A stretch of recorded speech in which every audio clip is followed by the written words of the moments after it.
Some of you laugh. Medicinal mushrooms, not magic mushrooms.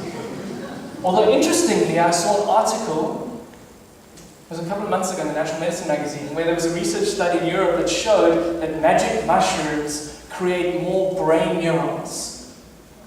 That it actually increases the neuronal density of our brains. So that was fascinating research. Like, amazing that that's actually being done at the moment because it's been taboo since the 60s. Maybe humans are starting to open up a little bit to the plant world and embracing all of the amazing wisdom that plants have, rather than just cherry-picking what is appropriate and what is not. And magic mushrooms are not appropriate for many people. Let me just say that right out. Very appropriate for some people. You have to decide if that's you. No one can do that for you. As no one can decide really if reishi is going to do it for you. You know, you can use the reishi and see how it feels, but it's your intuition, it's your gut feel. If you're not seeing a doctor or practitioner, you know, you may go to a practitioner who says you should be on reishi, then you go into the reishi.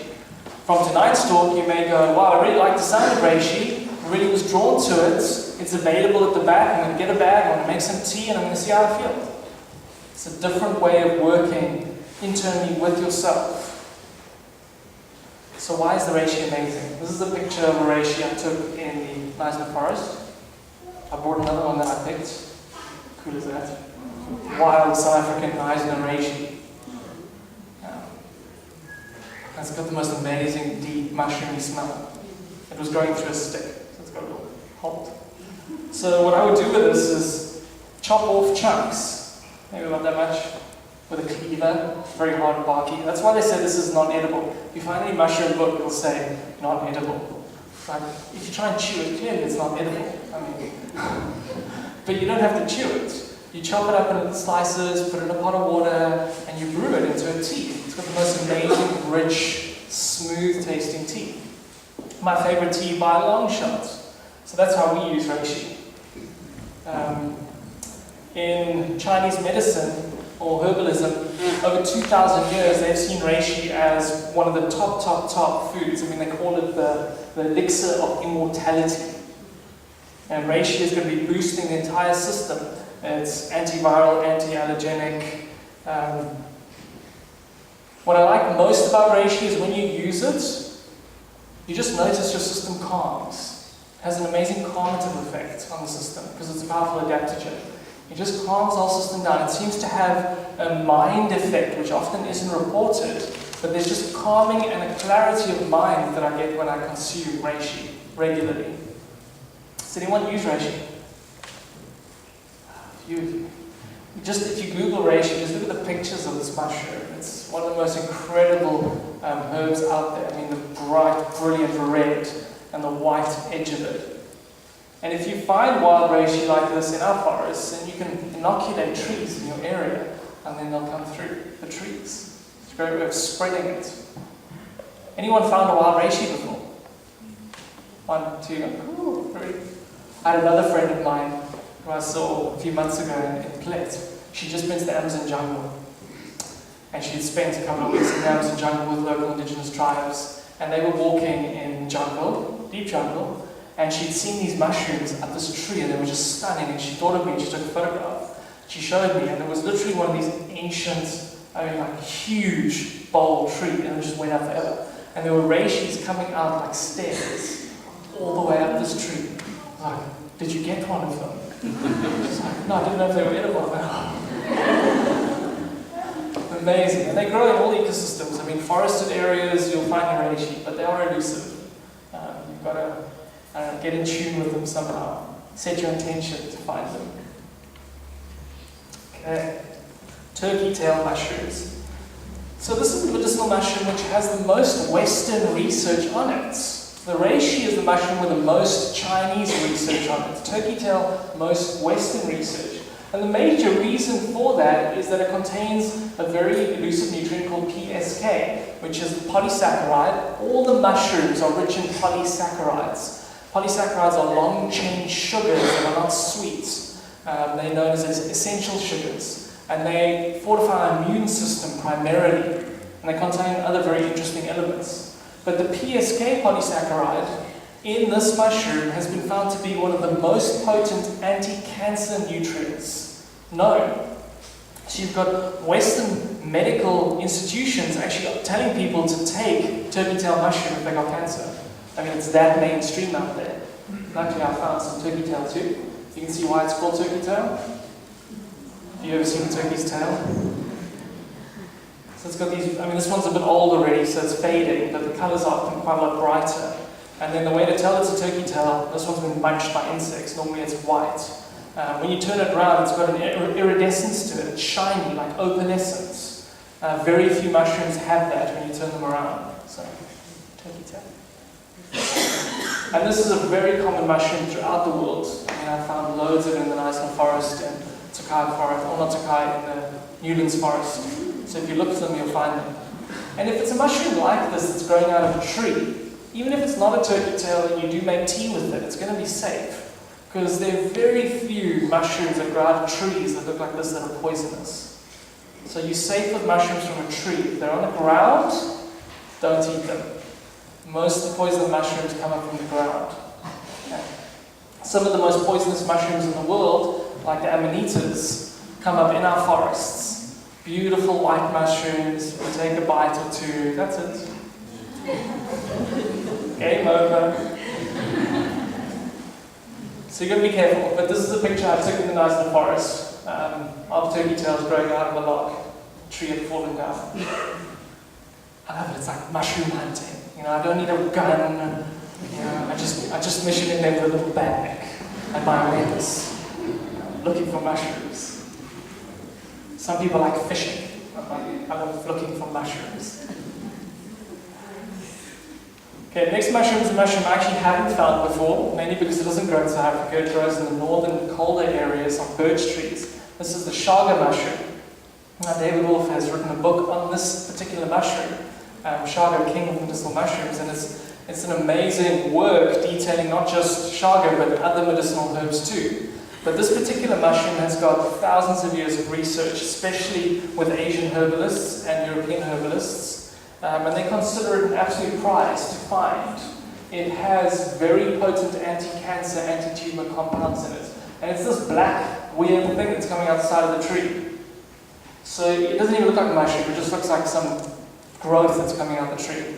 But when you break it off, you can actually see it's a mushroom. Similar in a barky consistency to the other mushroom I showed you.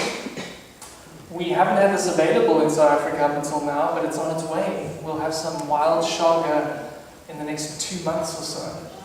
And we'll have the chaga powder and the rough chopped chaga, so you can make your own teas with it, add it to smoothies.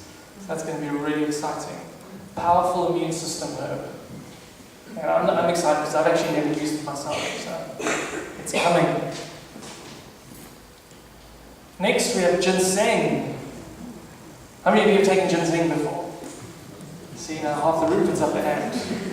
It's probably one of the most widely known medicinal herbs on the planet. And the reason for that is it is the most prized herb in the whole of the Chinese medicinal system. Ginseng sits at the top. Who sits next to ginseng? Ginseng is the king. Who's the queen? Goji. Goji, who would have thought? Little red berry. I mean, reishi's up there in the top 5, but goji is right next to ginseng. Now, the reason I say goji berry is a superfood versus ginseng as a super herb is you've obviously tried to eat gojis. They're quite nice. They taste, so you can have a handful or two. Has anyone tried to eat raw ginseng before? Some laugh because they have. Bitter. Extremely, extremely bitter. You can't handle eating it. You know, it's normally prepared into a tea or capsulized or some sort of preparation that goes into it. And the reason why they find that this is such an amazing herb is they say it boosts your original chi, the chi that you're born with, the chi that sustains your life. And very few to almost nothing in the botanical world can do that. So this is why this herb is so prized. You know, as we age through knocks in life and stress, our original vitality can diminish. So these kind of herbs just help keep that up. So all the Taoist immortals, the long-lived Taoist monks. And if you look at what it looks like, I mean, who should be eating that? Women. Women, men, as long as you're humanoid, arms and legs. And it's common for them to come out looking like this, like little people. It's like nature's so amazing. She goes, this is the one you guys should be having. Check, I've even made it look like you.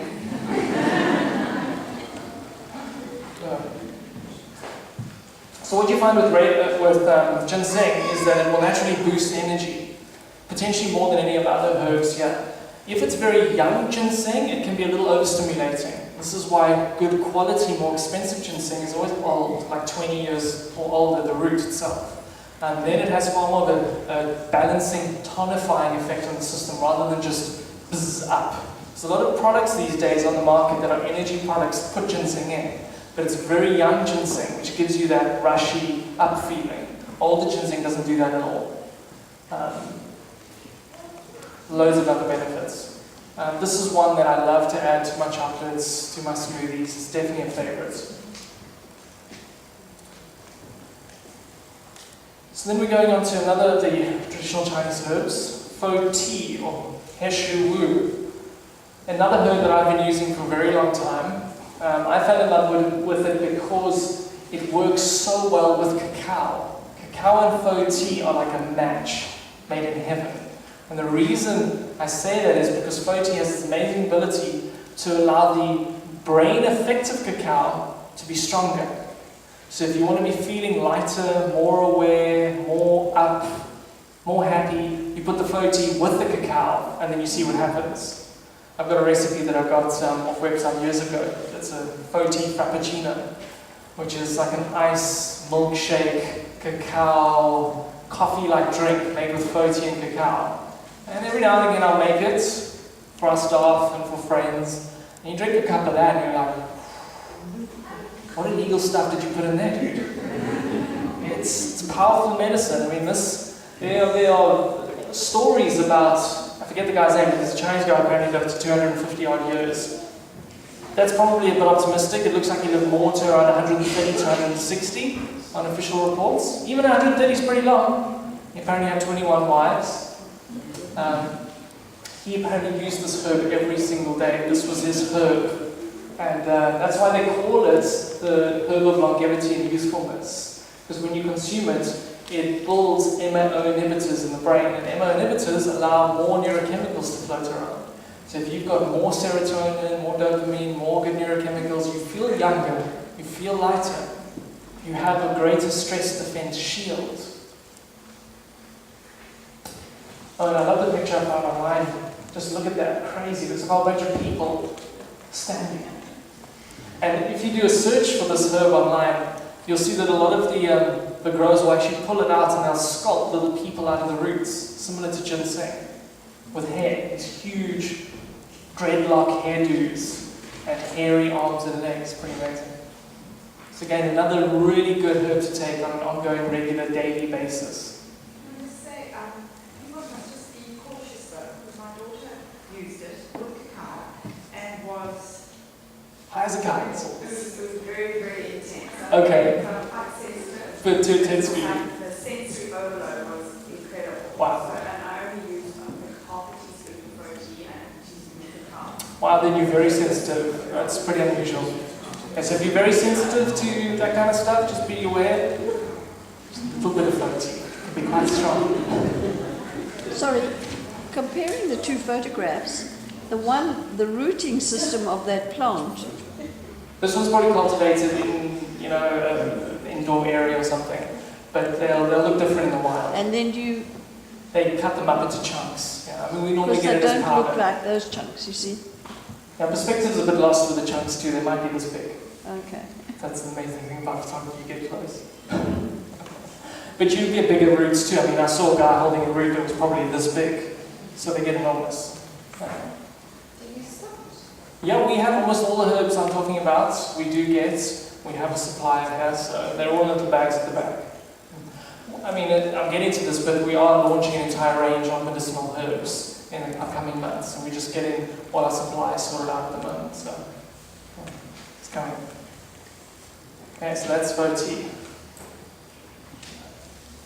Then we've got two very powerful Ayurvedic herbs. The first one is Astragalus. Astragalus has these stick-like roots, like this. That's an astragalus root. Someone gifted it to me. It's huge. So I know one every now and again. Luckily, you can get it in powder form. You don't have to buy a root and grow on it. I've got actually also all the medicinal herbs lying around the house somewhere this afternoon. I was frantically trying to find them all. Where they go? They just kind of appear over the years. So the key to astragalus is immune function. So going into winter, it's an amazing one to boost your immune system. They also often use it in athletics because it increases your lung capacity and your muscle and your skeletal system. So it's a great one for athletics.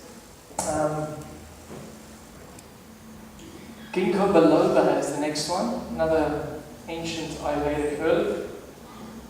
I've got a ginkgo tree in my garden. It's such a beautiful tree. These are ginkgo leaves. Very bitter leaf. You can either eat them in your salad, or you can actually dry them out and then put them in tea and make a tea with it. But ginkgo, memory, concentration, that's the key thing. And there are a number of reasons why they recommend it for that, but if you find that you're a bit sluggish, remembering things, thinking, get onto the ginkgo biloba. It increases the blood flow to the brain. That's how it's affecting you. So it's definitely a great herb to take, and again, safe to take regularly, only supporting on the brain. I remember listening to a lecture once by a neuroanatomist who took a lot of photographs of brains, brain activity, hemispheric synchronization, like what's happening with brain waves internally. And he said every time he saw a beautiful brain that was lovely and balanced, when he asked, the people took ginkgo. So it's one of those herbs that just is naturally balancing for the brain. And it's amazing, when you look at it as a herb, because nature gives us these kind of clues. Does it look like a brain just a little bit? 2 lobes. We can use our imagination a bit. Okay, so that's ginkgo.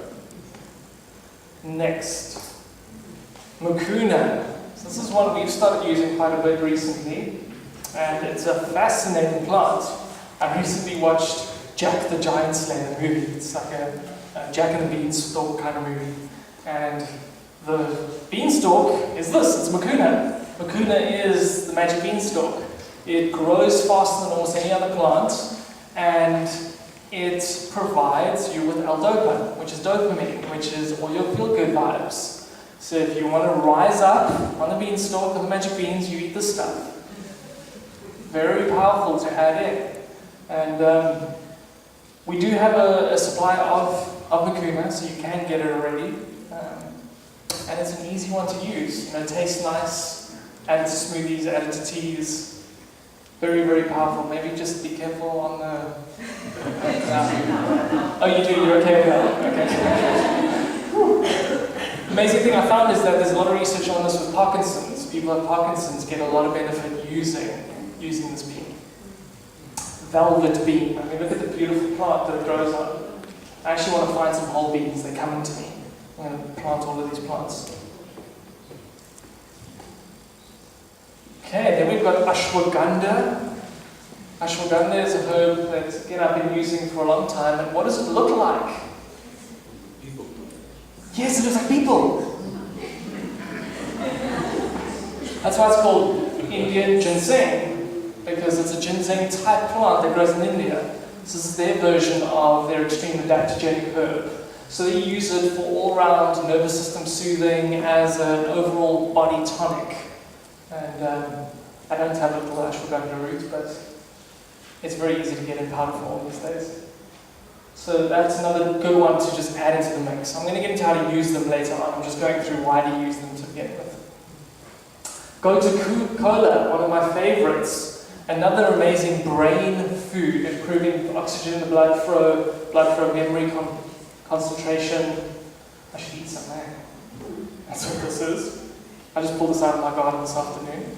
This grows in all our forests. It's wild. You see carpets of this stuff everywhere, and everyone just walks over it. It's one of the most profound herbs in Ayurveda.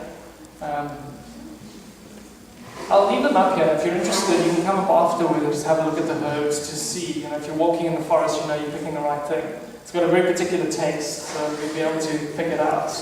And I just love the fact there's so many of these herbs that just grow in our environment already. You know, we don't have to go to India to find them. We don't have to go to China. Some of them are just in our back garden. So you can have these two plants growing in your garden and be making your own brain tonics every single day for free. That sounds like a great idea. So where would you get the plant or the seed or? Well, this just pulls some out of the forest and just stick in your garden. It's a creeper, it runs on the floor, it's a weed. And this one, you'd have to buy a tree from somewhere. Nurseries often sell it, so you just go and ask them.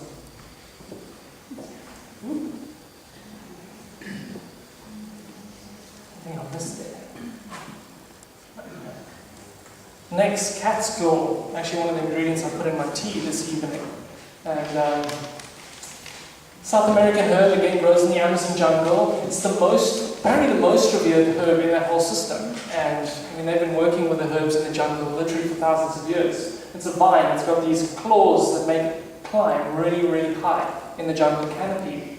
The reason why they recommend using it is it's a powerful anti-inflammatory herb. And at the base of almost any Western disease condition is inflammation. You know, the body gets stressed, inflammation is its response. So one of the key things is to reduce that reduce the stress, but reduce the inflammation at the same time. And cat's claw can do that. If you've got arthritis, any conditions like that, infections, they're all inflammation-based things. Cat's claw can be really useful in those. And it comes as a bark powder because they use the bark of the vine. Next, I'm whizzing through them. There are too many left to go. Powder arco or tahibo. I love this one because it tastes so nice. You can make a tahibo tea and drink it 3 or 4 times a day, and your candida is like hammered. This is one of the most profound antiviral, antimicrobial, anti-candida herbs known. In the Amazon jungle where it grows, nothing attacks the bark of this tree. It can just withstand all diseases. And that's how they figured out why it was so good. I mean, look how beautiful this flowering tree is. That's a tahibo tree. And almost everyone today has an overgrowth of candida. So getting onto a tea of tahibo regularly is essential. And as I said, it tastes really nice. So you can make a rooibos tea, add a teaspoon of tahibo in, stir it. It just gives it a richer, more almost chocolatey flavor. Amazing, amazing addition to chocolates if you're making home chocolates. Did anyone buy any of our chocolates at the back this evening? Because those are medicinal home chocolates. Hayley made them with, what did you put in them again? Makuna, Foti, and Reishi. So those three, Makuna, Foti, Reishi, you're going to get quite a big lift. So if anyone did buy one, you may be feeling it already. Yeah, I had one earlier. Okay, so that's tahibo. Something that you're probably familiar with next, more of a European super herb, and that's nettle. Nettle? Nettle root and leaf, they both have amazing qualities. The root, very good for the male prostate. The leaf, an amazing herb if you've got any skin conditions. Also very high in silica, really good for bone building. I mean, I have an amazing history with this plant. We moved to England many years ago and stayed there for 4 years. And the first place we were at, we were playing frisbee. I'm running for frisbee and I put my hand in this bush. And within seconds it was like, because I'd never seen nettle ever before that point. And I was like, how is it that a plant like this grows? It's just evil. And I had a war for about 2 or 3 years with nettle. Every time it came up in my gardens, I would yank this stuff out. But if anyone knows nettle, you can't get it out. The root systems just go everywhere. I mean, it's such a prolific weed. So I would pull it out and then it would just go back again. I'd pull it out and then go back again. What was I planting instead? Daisies. Look, I mean, daisies are edible. They're also great, but not like this. And then I went to the raw food course in the UK and the guy said, our top superfood super herb in the UK is nettle. And I'm like, don't.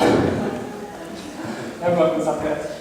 And I only found out later that there actually was another plant near the nettle called dockleaf, which if I rubbed that in the same spot, it would neutralize the sting. I was like, oh, there's the intelligence of nature. Stingy vibe, anti-stingy vibe. growing right next to each other. There are therapies, nettle therapies, where they actually nettleize your whole body. I personally haven't tried it yet, but I hear it's very invigorating to the circulatory system.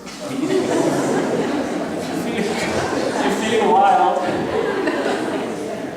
I doubt anyone does the therapy in South Africa because nettle really doesn't grow that well here. I mean, we do have some nettle in our garden. It grows in very shady, cooler spaces.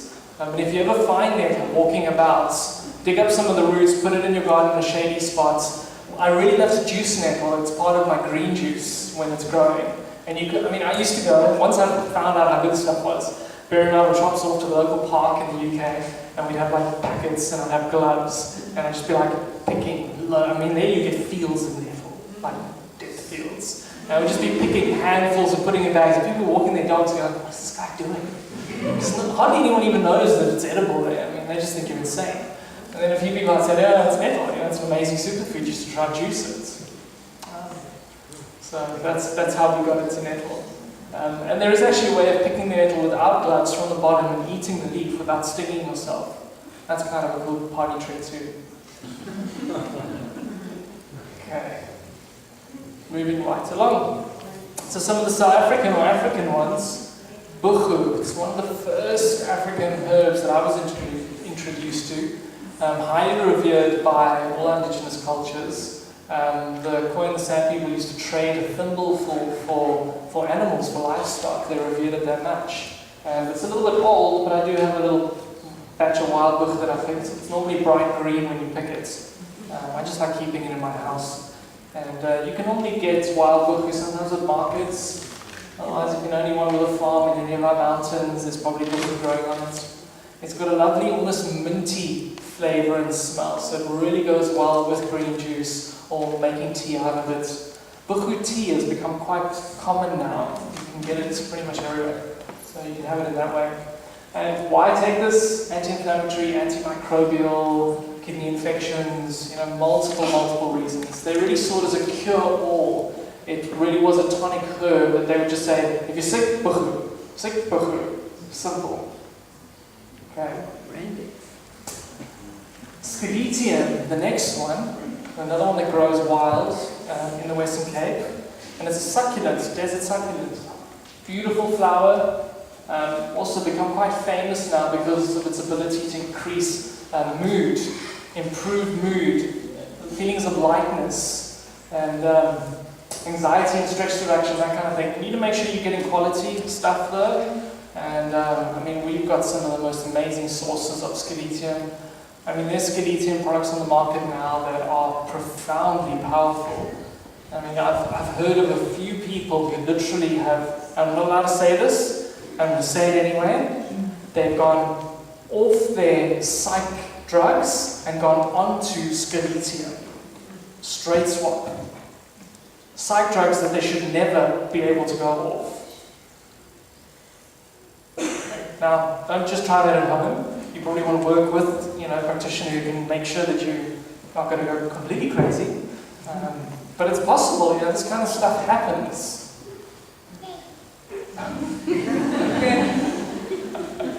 Guitar's in the window, so I'm just waving. It's too much sciletium. I'm like, whoa, what is that?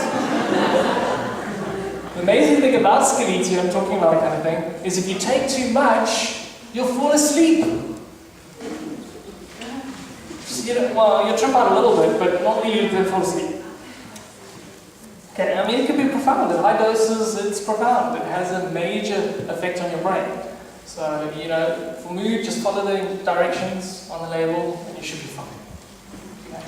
And that's the thing about these herbs, they're not Mickey Mouse. They are powerful, effective herbs that they make a difference in the body. Some of them you'll notice immediately, some of them you'll notice over time, and I picked the ones that are the most profound. Moringa. I've had moringa trees growing in my garden for many, many years. This is the miracle tree. Again, it's become huge overseas. Moringa is like the new superfood. I don't really call it a superfood though, because if you ever try to eat moringa, you can't have too much of it. It's quite strong, it's very mineral dense, so I kind of put it more on the herb side of things. Just because you can't eat like 10 grams of it and think you're going to feel good. It can be quite potent on the stomach. Some people feel quite nauseous if they have a lot of moringa, me being one of them. But I mean, this tree, I'm not going to go through all of it, but in terms of its mineral and nutrient profile, it makes other foods look pretty ridiculous. And it's been used as a medicinal herb, not only the leaves, but also the bark and the roots and the fruits of this tree. The whole thing is edible. And you can buy these plants, moringa trees in South Africa. Nurseries will sometimes sell them, otherwise online. And then you get a little plant. That's what I did. I bought them online when they arrived in the post. Can you believe it? They survived the journey. Well, most of them survived the journey. And you can put them in your garden, and within 2-3 years, you've got more than enough green leaves to start harvesting your own moringa and using it in your smoothies and your juices and your salads. It's another great, almost disaster food. Like, if everything goes crazy and there's no food, you want moringa growing in your garden. Because this is like a multivitamin plant. You know, the leaf is that nutrient dense. Yes? Blood pressure. Is it okay for people whose blood pressure is generally low to do that? You know, it's such a difficult question to answer. If your blood pressure is already low, test a little bit and see how you feel. You know, if you start getting more dizzy and more lightheaded, it might just be too strong. That actually goes for almost any of these super herbs because they can all have a blood pressure lowering effect. I mean, green juice can do that. So if you're on medication especially, you want to be careful adding in little bits at a time, just seeing how you feel. Testing your blood pressure, making sure it's okay. Obviously, drops out too much, salt. Stabilize it very quickly. Okay. Himalayan rock salt. If I do long-term fasts, 7 days, 2 weeks, I have to have quite a lot of salt with the fast just to stabilize. I can't even get up off a chair. I'm like, ooh. Salt's amazing for that. So how do we use them? The first thing about the super herbs is that if you don't take them, they can't help you. It's amazing how obvious that sounds, but even I forget this. Compliance is key. You have to take the stuff, and you have to take it regularly. You know, the tonic herbs work because they're in your diet day after day. It's just something you take. Yeah, and I mean, even for me, I've got Myron glass jars on my shelf with all of these super herbs. And I sometimes go weeks without using the Tahibo. And I'm like, oh, the Tahibo, I forgot about the Tahibo. So we're going to be working on mixes and blends and things to make it easier. I mean, already we've got something called Super Thrive, which is available at the back there, which has a number of these medicinal herbs in it. And it's a very simple, take a tablespoon, put it in your smoothie, blend it up, and you're getting the benefit of the herbs. So that's a really easy way of adding it in. But these are the 3 key ways that I added into my diet. Firstly, teas.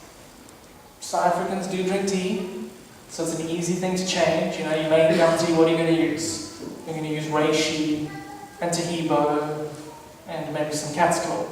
You know, see what you've got there. You can try them one at a time. Taste it, see if you like it, see how it feels in the body. Maybe a little bit of faux tea in your tea, feel how that feels. I didn't make a big pot of it. I've got a cast iron pot which sits on the stove, so I just put in like a whole bag of reishi and Tahibo, and I use it for about a week. Every steeping gets a little bit weaker and a little bit weaker. The first one is like pretty hectic, so you want to dilute that one quite a lot. And then it gets progressively weaker until eventually there's not much flavor left. And then you don't throw that away. You then drain it, and you dehydrate it, we've got a dehydrator, and then you get some alcohol. Some really high quality triple distilled vodka, something like that. And you put all that dried stuff in a bottle with all the alcohol and you leave it in there for a year, shaking it every few months. And then you've got a tincture of these herbs. Because the water will pull out different medicinal elements to the alcohol. They're different solvents. So if you do a water extraction with your tea, and then you do an alcohol extraction later, then you get both aspects of the medicine. So anytime you buy tinctures in a health food store, it'll usually, if it's decent, will have a dual extraction. They've done a water and they've done an alcohol to make sure you're getting both elements. And sometimes with the herbs, you want the water one because it has particular effects, you want the alcohol one because it has particular effects. We don't need to go into that now. But just don't waste the herbs because there's still a lot of medicine in there even after a week-long tea brewing. okay, especially something like reishi. So those are the teas. And look, I mean, you can make a big pot with all these different herbs, or as I said, you could just start with your basic rooibos and then add buchu to it. Or just buy buchu tea bags. Or start with rooibos and add reishi to it. One of the things I always recommend people do is if you drink coffee, make sure you're putting reishi in with your coffee. Because the coffee is very stimulating on the nervous system, so over time it will cause adrenal fatigue. And reishi balances and nourishes your adrenals. Not only that, but the coffee, because of the amount of caffeine that is in it, will dilate your cell walls, driving the caffeine in. But the caffeine is just a carrier. What is it carrying? Normally it's carrying milk and sugar. So it's driving milk and sugar deeper into the cell. That's just insane. It's bad herbalism.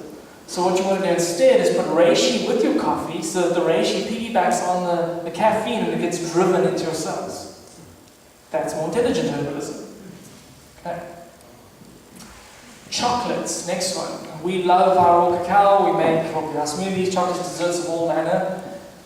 Medicinal chocolates are so easy to make. You've already melted all the cacao down. All you do is you add a few tablespoons of the herbs in, stir it in, they vanish, you don't taste them, there's no texture, you hardly know they're there. Pour them into molds. It's just an easy way of upping the medicinal impact of your chocolates. We do have recipes in our book, both in Rawlicious and in the Superfoods book, for doing that. I will just say that if you are sensitive, if you add faux tea in with that chocolate, it's going to be a pretty profound effect on your state. So just see how you feel with the faux tea in the chocolate too. Okay. And then smoothies. How many of you have smoothies? Okay. Wow, I'm surprised not everyone. So easy. I mean, this is the technology of ease. You get a blender. It doesn't have to be an 8,000 Rand Vitamix. It could be an 800 Rand hand blender.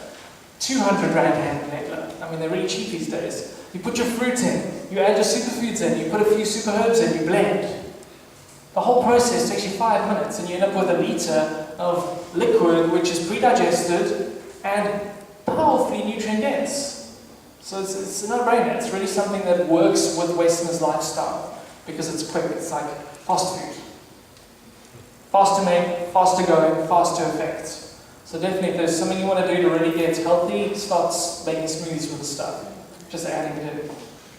I mean, we have made it a little bit simple for you, where you've done a green shake and a chocolate type superfood shake. The green shake has got moringa leaf powder in it, so that's one of the herbs I've spoken about. The super shake has got tahibo powder in it. So they both have some of the herbs in there already. So you can use that with your fruits and start getting the benefit without having to think about, okay, which herb do I want to take, which herb was good. If there was one or two herbs that jumped out at you tonight, in terms of their effect, then get those and add them in. But don't overwhelm yourself with them. It takes a herbalist years and years and years of training to know how to effectively use these herbs. So start with one, then maybe go on to another one, see how they feel in your system, do a little bit of research on it. Self-education. A few minutes a day. Does anyone use any of these yet? Okay, quite a few. Correct. And then, as I said, if you want more recipes or more information, the Magic of Superfoods book has got a whole section at the back on the medicinal herbs, including recipes throughout the book. So definitely grab a copy of that if you don't have it.